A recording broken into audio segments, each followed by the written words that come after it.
옛날에는 이전 법정 문제 회사 규모하면 1번하고 3번 이렇게 해서 계산을 해줬죠?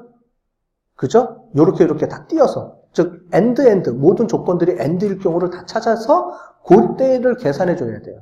그런데 지금은 어떻게 계산해주는지 볼게요.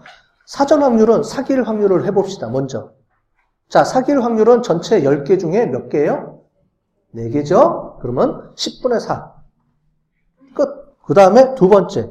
조건부 확률일 때 분리해서 하자 그랬죠. 자, 그러면 사기일 때 법정 문제가 yes인 경우는 몇 개가 있어요? 사기는 무조건 몇 개를 했죠? 아까 전에? 4개죠. 정해졌어요, 이제. 위에 여기가 여기로 내려옵니다. 당연히. 분모로. 똑같죠? 왜냐면 사기 중에서 몇 개를 찾아야 되는 거니까. 몇 개예요? 하나, 2개? 3개죠. yes인 경우는. 총 4개 중에 yes가 몇 개였었어요? 3개, 0.75. 그 다음에 회사 규모는 스몰인 경우는 몇 개예요? 하나, 4분의 1. 오이? 이렇게 쉬워졌네. 갑자기 쉬워져 버리죠? 그냥 따로따로 계산해 주는 거예요. 조건부 확률을 이용해서 모든 그 조건을 단독으로 계산해 줍니다. 단독 확률로. 됐죠? 그 다음에 얘를 다 곱해주는 거예요. 근데 또 반대죠. 정직일 확률도 해줘야 되죠. 사기와 정직일 때 비율을 확률로 계산해 줘야 되니까. 자, 정직일 때는 어떻게 돼요? 그죠? 6개죠? 정직인 모든 회사는 10개 중에 6개죠? 자, 그러면 이제 다시 정직이면서 이전 법정 문제가 있었던 회사는 yes인 경우는 총 6개 중에 한 회사네요. 그러니까 0.17. 다시 스몰이면서 정직이면서 스몰인 경우는 6분의 4. 자, 쉽게 구해졌죠? 이제 이거 얘를 다 곱해주면 돼요. 어떻게 곱해주느냐? 이렇게 곱해줘요. 이제. 자, 밑에 얘를 아까 전에 얘를 다 곱해줬죠? 얘가 사전 확률 10분의 4니까 10분의 1. 여기 우리 봤던 거 있죠? 그 다음에 각각을 뭐예요? 얘일 때 확률, 얘일 때 확률을 다 곱해주고 얘가 사기일 확률, 얘가 정상일 확률 중에 그러면 얘가 뭐가 돼요? 토탈이 되는 거죠. 정상일 확률과 사기일 확률을 더해주니까 얘가 우리가 얘기했죠. 전체 데이터 S가 돼야 된다 그랬죠? 그죠? 맞죠? S가 돼야 되니까 그러니까 그 중에 예일 확률이죠. 그죠? 그래서 0.53이 나오는 거. 이 두 개 더하면은 이 두 개 다 더해서 이렇게 예일을 비율을 나눠주는 거죠. 자, 갑자기 쉬워졌죠? 계산하는 게. 우리가 아까 전에 되게 어렵게 해서 막 복잡하게 막 했는데 개수가 늘어나도 어떻게 돼요? 쉽게 계산해 줄 수가 있게 바뀌어 버렸습니다. 자, 그래서 뭐냐면 우리가 아까 전에 완전 베이지한 확률로 계산하면 이렇게 계산해 줬어요. 얘 엔드, 얘 엔드, 얘 엔드 이렇게 해서 그 중에 전체가 2개니까 2개 중에 하나. 계속 데이터를 쪼개서 이렇게 들어가서 계속 찾아내야 됐어요. 그런데 지금은 안 찾아내고 어떻게 돼요? 그냥 단독으로 따로 그냥 확률을 계산해주고 곱해줬을 때 이 확률하고 요거하고 거의 일치하죠. 조금 미세한 차이는 있어요. 그렇지만 확률적으로 거의 유사하게 나오죠. 그렇기 때문에 이거를 우리가 앞으로 쓰게 될 겁니다. 그래서 어떻게 돼요? 사전 확률, 아까 전에 사전 확률이 어떻게 됐었죠? 그냥 우리가 사기일 확률이 몇 개였었죠? 전체 10개 중에 4개니까 우리가 아무 조건 없이 어떤 기업이 딱 왔으면 사기일 확률이 40%였던 건데 우리가 법정 문제가 yes면서 회사 규모가 스몰인 상태를 알게 되면 사기일 확률이 0.53%로 더 늘어난 우리가 정보를 알 수 있는 거죠.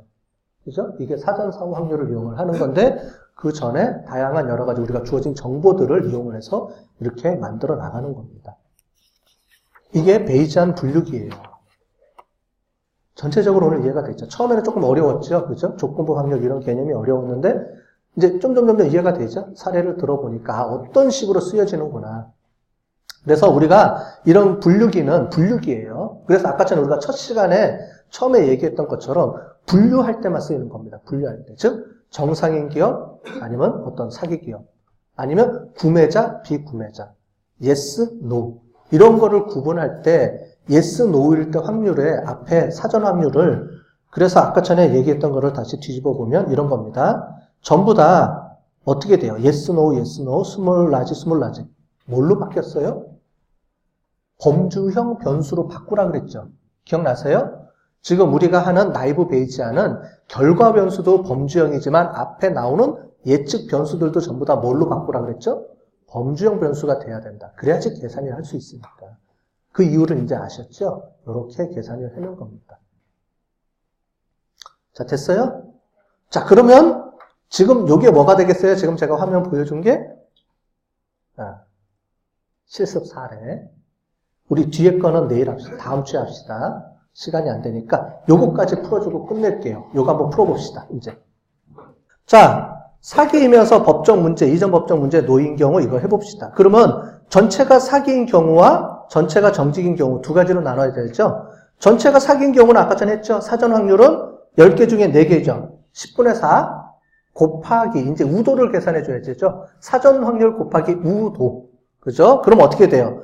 이전 법적 문제가 놓일 경우에 사기이면서 이전 법적 문제가 놓일 경우니까 여기 보면은 하나죠. 아까 전에 얘기했던 대로 4분의 1 곱하기 회사 규모가 스몰인 경우니까 요거 하나뿐이 없죠. 요렇게 나눠줘야 되니까 지금 사기냐 정직이냐 두 개니까 맞죠? 그러면 10분의 4 곱하기 4분의 1 곱하기 4분의 1 요게 밑에 거예요. 하나. 사기일 경우에 이 두 가지 조건일 때의 사기일 확률. 자, 그 다음에 두 번째 정직일 때 이제 위에를 봅시다. 위에는 얘가 10분의 6이니까 0.6 곱하기 이전 법적 문제가 놓일 확률이니까 하나 둘, 셋, 넷, 다섯, 6분의 5네요. 그죠? 6분의 5. 곱하기, 스몰일 때는 하나, 둘, 셋, 넷, 6분의 4. 됐죠? 그럼 어떻게 돼요? 10분의 6 곱하기 6분의 5 곱하기 6분의 4 하면 위에 게 나오죠. 이런 조건일 경우에 사기일 확률과 이런 조건일 경우에 정직일 확률. 그러면 확률이니까 이 두 가지를 다 더해줘야지 전체 데이터죠. 그 중에 사기면 얘가 나오면 되고 분자가 정직이면 얘가 나오면 되죠. 그래서 이렇게 나오는 겁니다. 됐어요? 자, 그래서 사기이면서 법적 문제가 법적 문제가 노고 회사 규모가 스몰일 경우에 사기일 확률은 전체적으로 봤을 때 사전 확률인 사기일 확률, 요거죠. 10분의 4 곱하기 사기이면서 노일 확률이 4분의 1, 사기이면서 스몰일 확률이 4분의 1, 얘 곱하기, 얘 더해주고 얘가 밑에 요겁니다.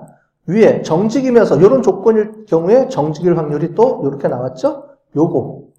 얘 두 가지를 더해주는데 얘가 전체죠. NS 전체. 전체 중에서 내가 관심 있는 거는 요거 사기일 확률이니까 얘만 올려주면 전체가 0.07이 나오죠. 맞죠? 그 다음에 밑에 보면 어떻게 돼요? 밑에는 이 중에서 얘가 관심 있었죠? 얘만 올리면 되죠. 결국은. 그러면 0.93. 반대로 얘기하면 얘하고 지금 1 마이너스 서로 얘가 합쳐서 몇 개가 나온대요? 1이 나오면 되죠. 지금 그걸 해본 거예요. 하나만 구하면 다른 조건을 구해줄 수가 있고. 그러니까 뭐냐면 이 조건이 같으면 사기하고 정직 이 두 가지 클래스는 서로 합쳐서 1이 나와야 되는 거예요. 맞죠? 이렇게 나오는 겁니다. 자, 계산하기가 좀 쉬워졌죠, 이제? 아까 전에 막 여러 개 막 찾아서 엔드 막 찾아가는 게 너무 복잡했죠. 그런데 지금은 조건이 훨씬 더 수월하게 바뀌었죠. 그래서 단독 확률만 다 곱해주면 되는 거죠. 우도 개념을 이용해서 만들어지는 게 라이브 베이지 확률이라는 개념입니다.